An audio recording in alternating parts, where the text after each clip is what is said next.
which we started about 3 years ago, and we have had a beautiful experience with this series. We started just around COVID.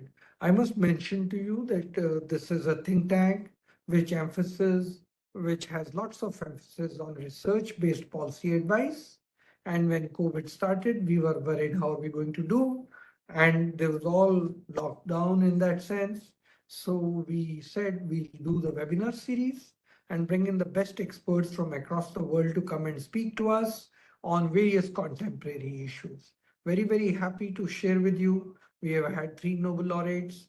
We had the privilege and advantage to host for the G20 a series of lectures, 11 on new international economic order, 6 on women empowerment, 6 on climate change. We wanted to do 10 each on women and climate, but because we were so heavily booked, we could not go beyond that. The dates were not available. We have had the privilege of covering not only major economic issues, but even socio-economic issues, as well as issues on geopolitics. So that's in that sense, the webinar series has served its purpose because it has brought in the best minds from across the world on domestic and global issues. And we have had series of totally policy-oriented webinars. On the other hand, we have also had a couple of purely academic webinars. With this, I must mention that something has been there in the heart of many. Punjab economy, which was in 50s, like any other economy in the state, in the country, with Green Revolution, became the top 1 economy in the country. Top 1. And then something happened and the decline started. In Punjab, suddenly does not know where the bottom is. With every passing year, as the water table collapses in Punjab, so does its ranking collapse. So we thought, because we are doing a series on policy issues, let us dedicate 5 webinars totally to Punjab into different categories. We take agriculture, MSMEs, industry. Today we are taking socio-economic and social issues. And next we will take overall finance. Compare it with the 5 states which have gone up in the ranking, like Maharashtra, Haryana, Gujarat, Karnataka, and see what are the lessons to be learned. A lesson to be learned from Punjab, why has the decline been so sharp? Lessons to be learned, these successful states, what is that has pulled them up? It is in that contextual setting we are discussing Punjab today. Today our discussion is going to be on services sector, and we think Prakarsh is the best person to work on that, to share his thoughts, share his research with us. Speak to us and chair the session today. We have Professor Birinder Singh. He should be joining us any minute. He is a professor of eminence, Department of Sociology and Social Anthropology, Punjab University, Patiala. He was a fellow of the Indian Institute of Advanced Studies, Shimla. Earlier, his research areas cover tribal, peasant, and other communities and the sociology of violence. He has published the books Economy and Society in the Himalayas, Social Formation in Panji Valley, Problem of Violence, Themes in Literature, Violence as Political Discourse, Sikh Militancy Confronts the Indian State, Criminal Tribals of Punjab, a Socio-Anthropological Inquiry, and Punjab Peasantry in Turmoil.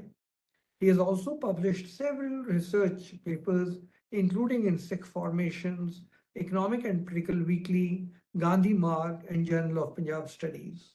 He has a doctorate from Punjab University, Chandigarh, and an MPhil from the School of Social Sciences, JNU, Delhi.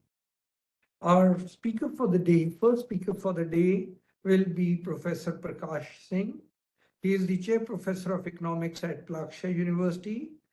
Prior to this, he was at Amazon. He was also a professor at Amherst College in Massachusetts, the leading liberal arts college in the US, with visiting positions at Swarthmore College, University of Pennsylvania, and University of Navarra. He was a science leader and senior economist at Amazon with work spanning subscription modeling, global talent management, and streaming businesses to develop strategic insights in competition pricing and marketing. He brings in about 12 years of work experience in academia and industry with invited presentations at 80 plus leading global academic and policy institutions. He has hands-on experience building models employing econometrics, machine learning, and data science. He was a recognized bar raiser within Amazon with an experience of leading 150 plus tech hiring loops and has led research projects and teams in prime science, global talent management, and prime video. His research work on incentives for child caregivers to reduce malnutrition has been awarded AAEA's Quality of Research Discovery and Best Paper Awards. He was the main organizer of the inaugural Liberal Arts Colleges Development Economics Conference in 2013 and co-organizer 2014, 15, 16, and 17. He has 21 publications in peer-reviewed economic journals with 400 plus citations. This, let me just quickly check if Professor Birinder has joined. Professor Birinder, over to you. Thank you, Charanji. I must say thanks to you for inviting me and giving me this opportunity to be here. I'm sorry for the delay, that all inconvenience that happened because of my tech unsavviness. I'm not tech savvy that way. But anyway, I'm here with you now. So without losing much of the time, may I request Prakarsh ji to say what he wants to say in 20 minutes?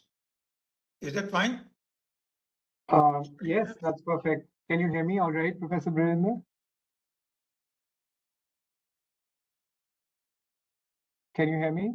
Yeah, I'm getting okay, great. Thank you. Thank you so much. And thank you to Professor Charan for having me here. It's an honor to be able to present some of my more recent work with everyone. So I'll actually may not even take 20 minutes. It may only be 15 minutes, in which case maybe I can take a few questions and answers, at the end of this 15-minute presentation, if that's okay with everyone. So this is, this is just starting work with Shubham Monga, who is a teaching fellow at Laksha. He's also here. So any difficult questions you can ask him. So what we are trying to figure out are what are the trends and opportunities in Punjab service sector. And that was kind of the topic that Professor Charan gave me for this webinar a couple of weeks ago, where he said, talk about anything with regards to Punjab service sector. So we've actually just dug up certain trends that I thought were interesting, and we'll present some puzzles for you. And I hope that, maybe one or two PhDs or follow-up research papers by other faculty members can come out of these puzzles, because I think it's an important topic. And EGROW Foundation is, bang on, this is the most important topic that even the Finance, Commission is talking about, which is how can we get Punjab out of the debt trap that it is in currently. And it's a very relevant topic. So I thank Professor Charan for choosing, Punjab as a focus area for these webinars. And today we are going to talk a little bit about the service sector. So I'll be happy to take your questions and feedback after the 15 or so minutes of the presentation. So maybe we can get started. Yeah. All right, great. So let me tell you a little bit about the work that I did prior to joining Amazon. So, I've had two stints in the US.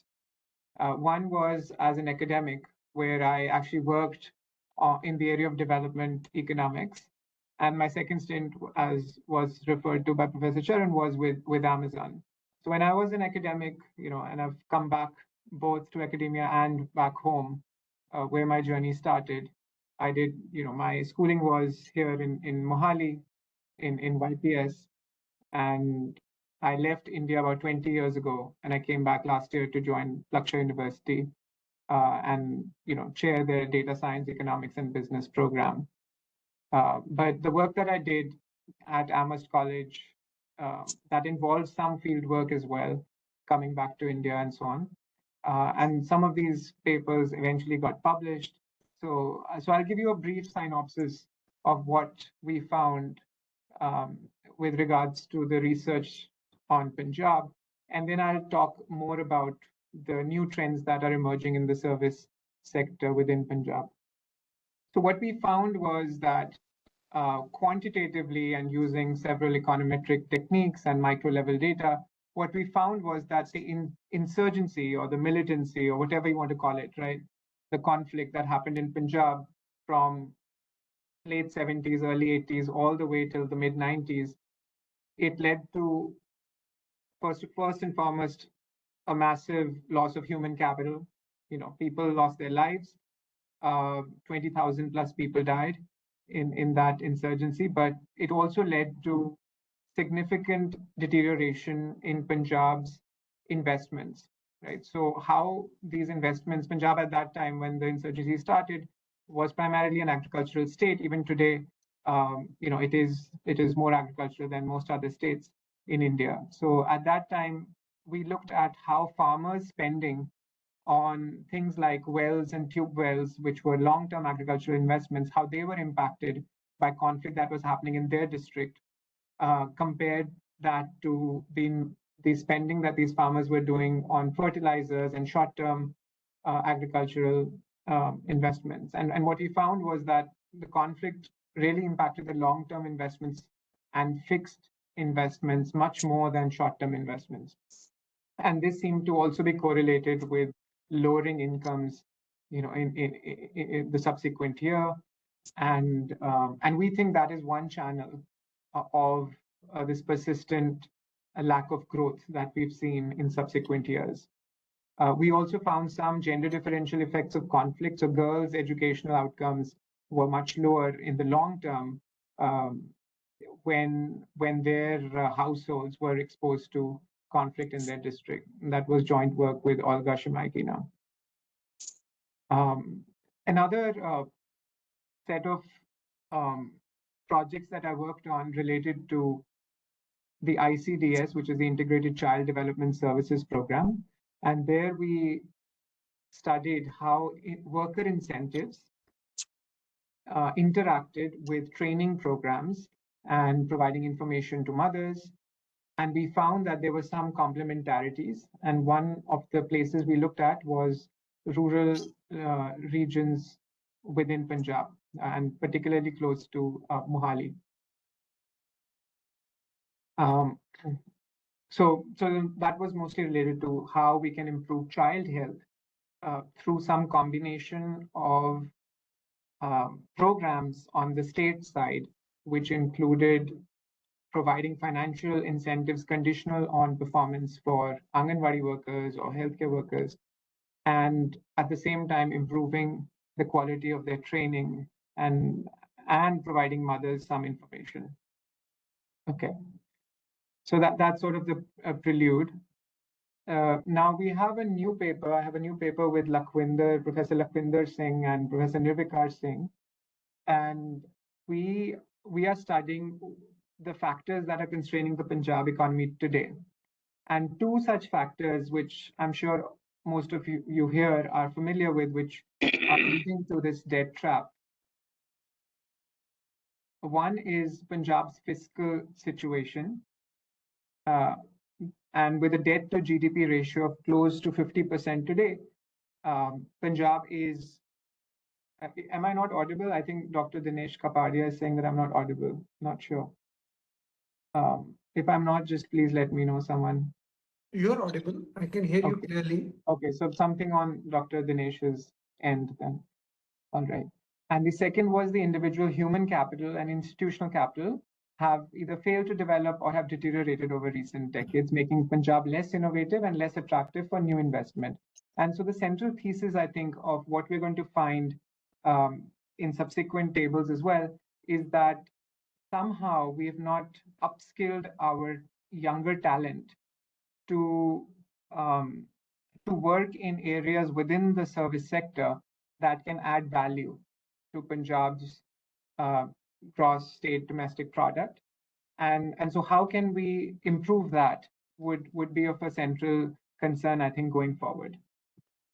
So let's rewind to 2000. So the next couple of slides is just going to tell you the story in numbers and graphs, what Professor Charan was talking about, which is how Punjab has fallen from grace, even in the last 24 years. So this is post the insurgency. There's peace in the state, relative peace in the state at this point.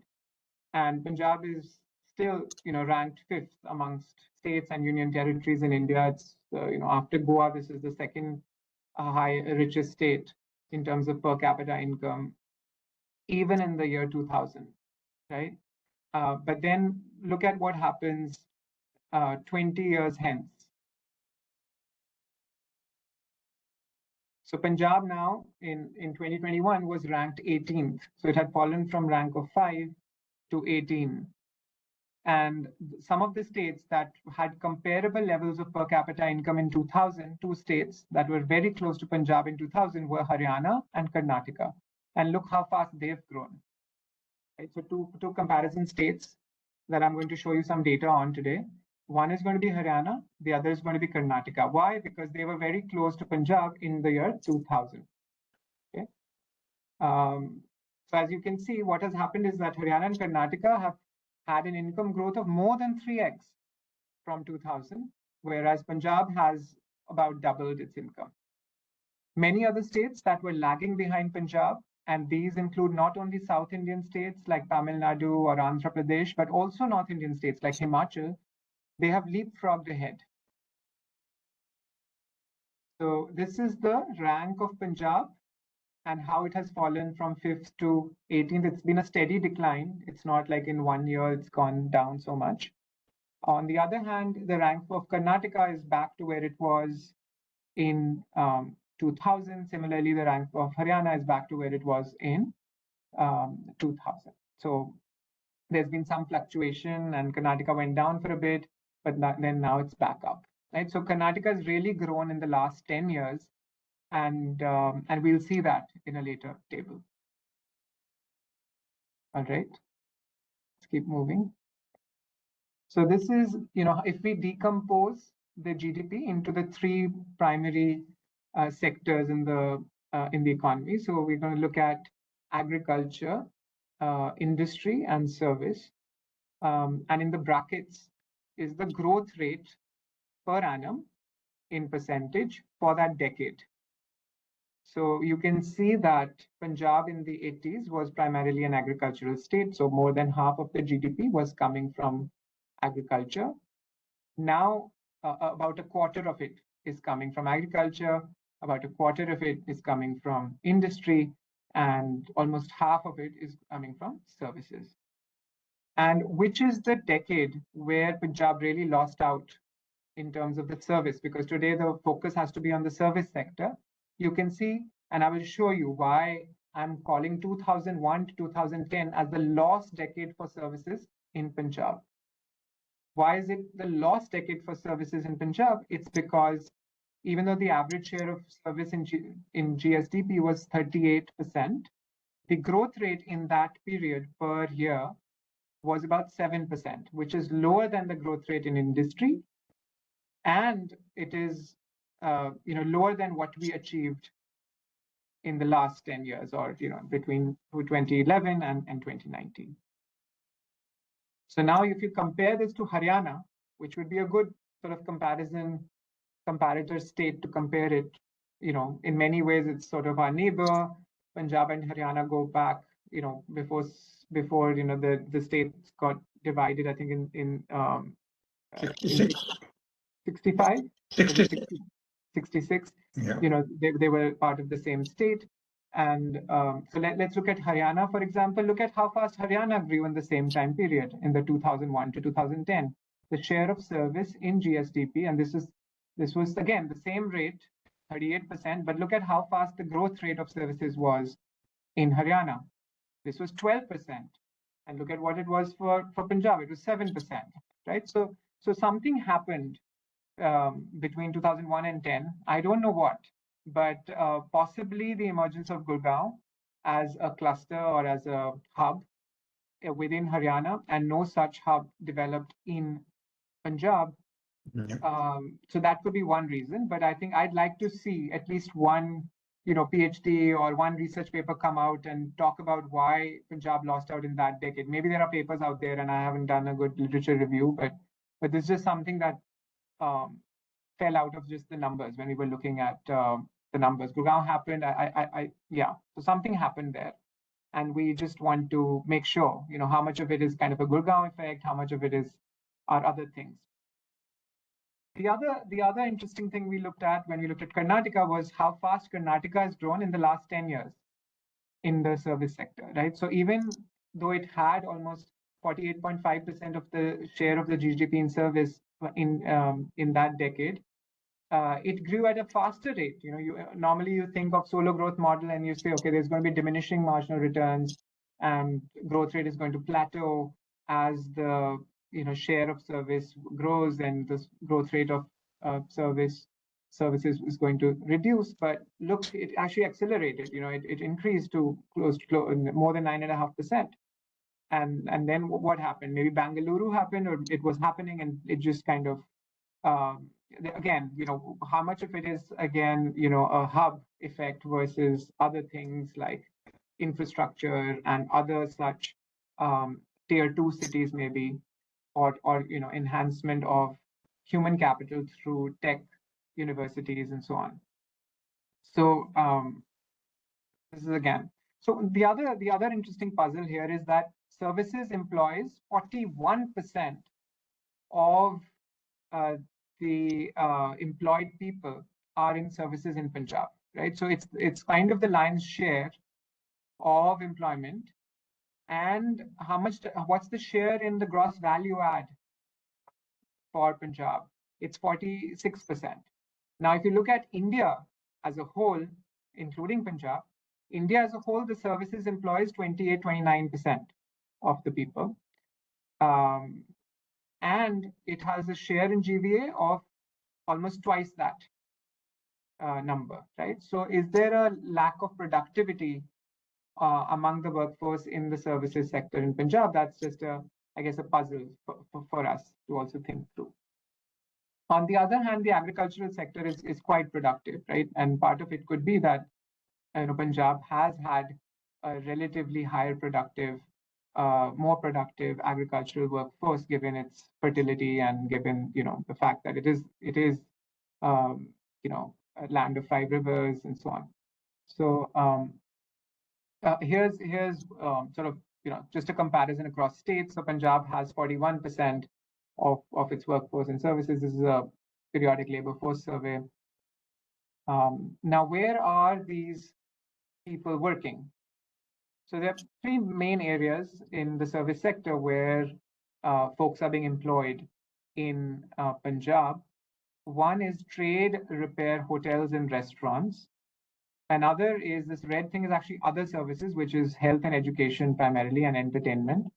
But I think this is mostly health and education in Punjab. And then this 10.8% is transport, storage, communication, and so on. Okay, so these are the broad areas where we're getting employed. So the next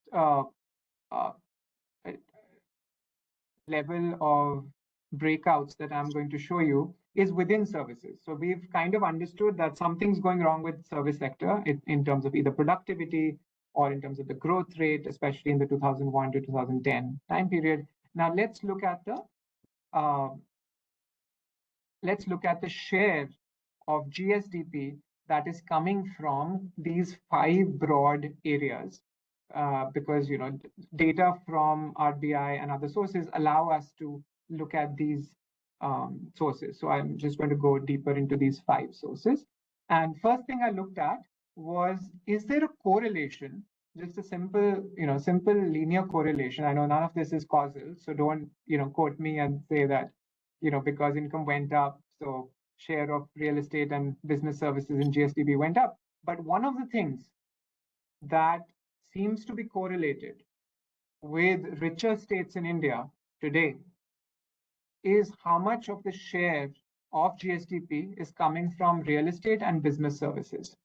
Okay, so you see that there is a positively sloped best fit line, and this cluster of richer states and UUTs, you can say, right? Delhi, Chandigarh, Goa, Sikkim, they are right here. So where is Punjab? Punjab is hidden somewhere here, right? So it's sort of between Himachal and Andaman here. So it's kind of over here. Sorry for that.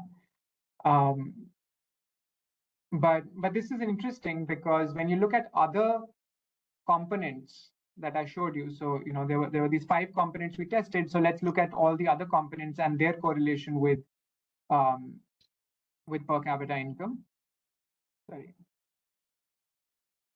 So this is banking and insurance. So this also has some correlation, not as strong because R square is 0.08, so it's not as strong, but still, this is still positively slow.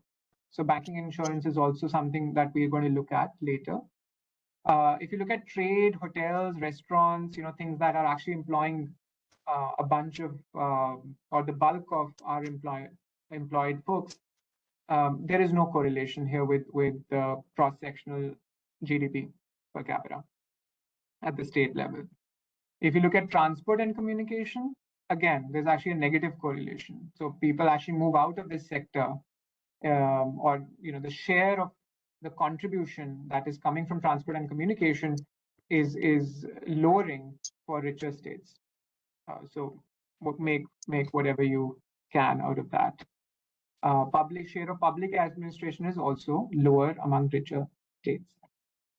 Share of other services, health and education is also lower among richer states.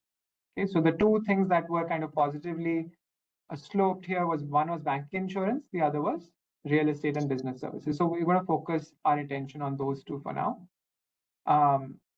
So here's Punjab, and you can see how the different subsectors have grown across these 4 decades. And in particular, I'm going to point to real estate ownership of dwellings and business services. So banking insurance actually hasn't done that badly. If you look at the growth rate, it's been like 12%, 10%, 9%, 9%. Currently, the share, average share in nominal GSDP in the last decade was 5.24%. And this is not too bad compared to the other comparison states that we have of Karnataka and Haryana. But if you look at real estate ownership of dwellings and business services, this is actually going to be much lower. And now let's look at one benchmark state, which is Karnataka. And for Karnataka, you can see that banking insurance is not similar. In fact, Punjab was slightly higher. But look at the average share in GSDP of Karnataka, right? And you see that this is much higher than Punjab's, which was at 9% or so. And it's also grown at a much faster rate. So it's grown at 11.31% in the last decade. And this is just telling you the same thing in a picture. Haryana, real estate ownership of dwellings and businesses, again, is significantly higher than Punjab. It's growing fast and it's higher. Banking insurance, again, it's close to what it was for Karnataka, slightly lower than Punjab. So basically, this is the area where we really need to focus on. And so what could be, reasons why Punjab has struggled? One is that we already kind of thought through no IT cluster like Gurgaon or Bengaluru. Another could be an out-migration of skilled labor. So maybe, people are just leaving Punjab and they're getting educated abroad, or if they're getting educated within India or within Punjab, then they're migrating outside. And we don't have any systematic quantitative studies to show how much that has led to the brain drain, in Punjab, and how much the brain drain has led to the decline or the deterioration of, the service sector relative to, these comparison states. Urban infrastructural development has been slow and unplanned. You can see this most clearly during the rainy season, but also I think you can see this when you have traffic congestion in areas like where I am. So in the Mohali region, Sector 82, if you're familiar. So this area has suddenly come up, but because it's so unplanned, you get traffic jams in a relatively, sort of semi-urban space. You are starting to get traffic jams because the roads haven't been broadened, even though more residential areas have sprung up. Regulatory environment may also be a deterrent, and more research needs to be done on how this can be improved. So broadly, 4 recommendations, and I'll sort of stop here. One, let's think through how we can create highly skilled folks, highly skilled workforces in the service sector, and this may involve both training, skill development programs, as well as a partnership with high quality technology institutions and setting those up. Infrastructure development, so we talked about that. Financial incentives, so maybe we should offer some tax breaks and incentives, and some of this has happened, but not in a systematic way. And then policy and regulatory reforms, right? Which I think a lot of folks have strong opinions on, and we want to also think through what is the ease of doing business, right? How is that changed over time, and can we make Punjab, a state which historically known for its entrepreneurship? How can we channel that entrepreneurship? How can we channel the high proportion of highly educated workforce, which is already in the service sector? How can we unleash all that energy with proper governance and reducing any bureaucratic hurdles and making the property registration processes more transparent and efficient? So I think these are things that we should look at more closely and carefully.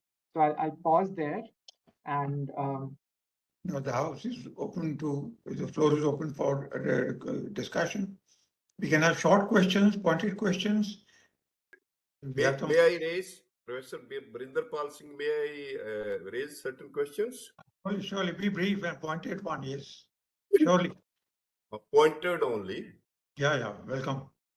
Thank you. Let me first congratulate Dr. Charan Singh for organizing such interesting discussions.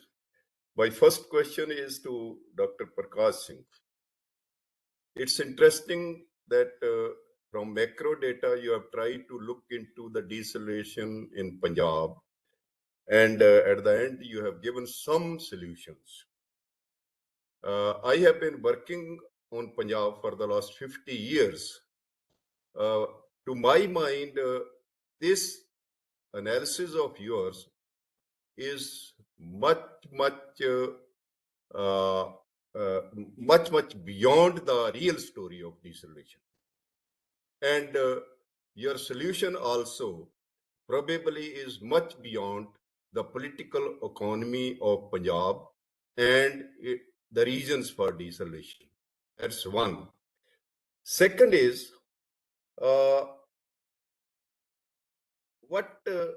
do you, I think, let me say, your main focus is on real estate development and infrastructure. Probably Punjab has a much developed real estate and infrastructure. Maybe reasons are non-economic factors. Actually, we can have some more questions for you immediately, and then you can answer together. Yeah, Hello. whatever works for you. I think that is really better because to save time. One question is from Kumar Saab already. We can have some more questions and then you can put them together. Yeah, I had a question for Prakash, for you.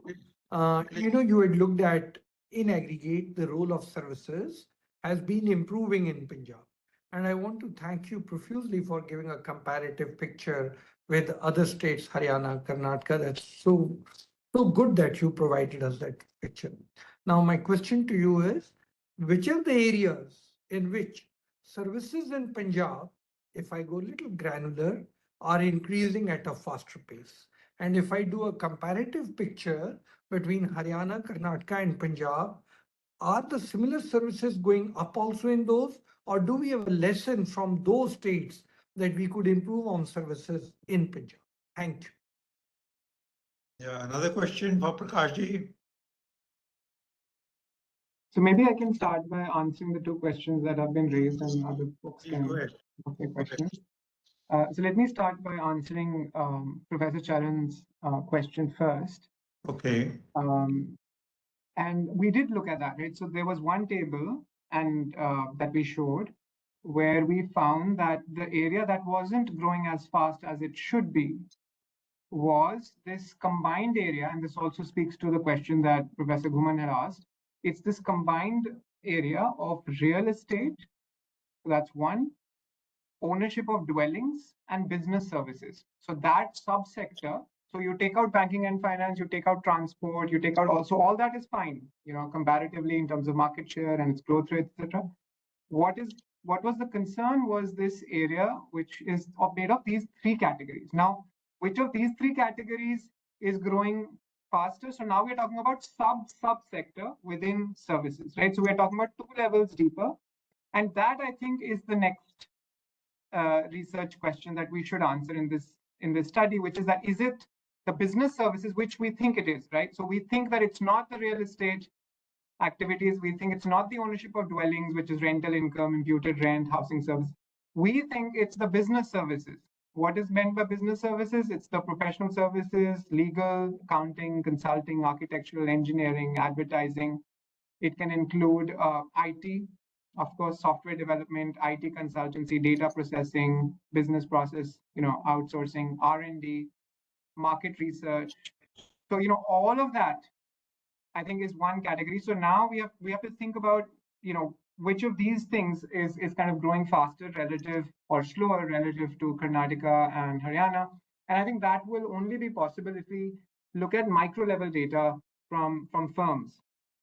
And I think that's the next step here. So what your webinar has inspired, me and my teaching fellow Shubham to do is to understand first at a macro level, what are the puzzles, for Punjab. And now we've identified that there's a puzzle. The puzzle is that so many people are employed in the services sector, productivity is low.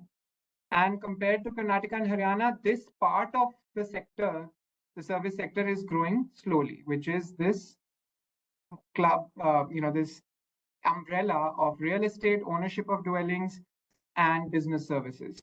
Now the question is, which of these three is driving, the service sector to not grow as much? And then dive deeper and deeper. So I think this is basically, where we are going next. But thanks to you, we are actually able to get to where we are here. And it's still early stages, right? So I encourage folks to actually, I think there's not much micro level evidence at scale from Punjab. I mean, there are, these surveys like Prowess and Annual Survey of Industries and so on.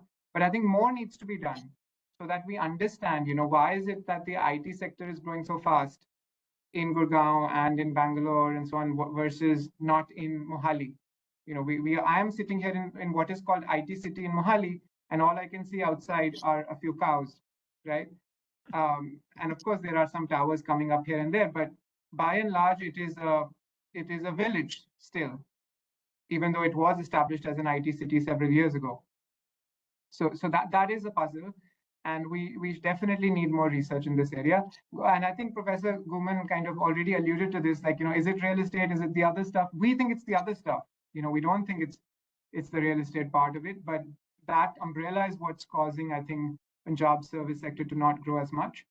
In terms of the first question, I don't really have a competing hypothesis right now. So if he has, I think there can be a separate session where Professor Charan, you can invite Professor Guman, and he can share his findings and his insights, from his studies here in Punjab, if he hasn't done so already. And then we can sort of think through what is a competing hypotheses. And of course, there are going to be political economy considerations where some of these recommendations may not be feasible given the political environment. And for sure, we should think about those as well.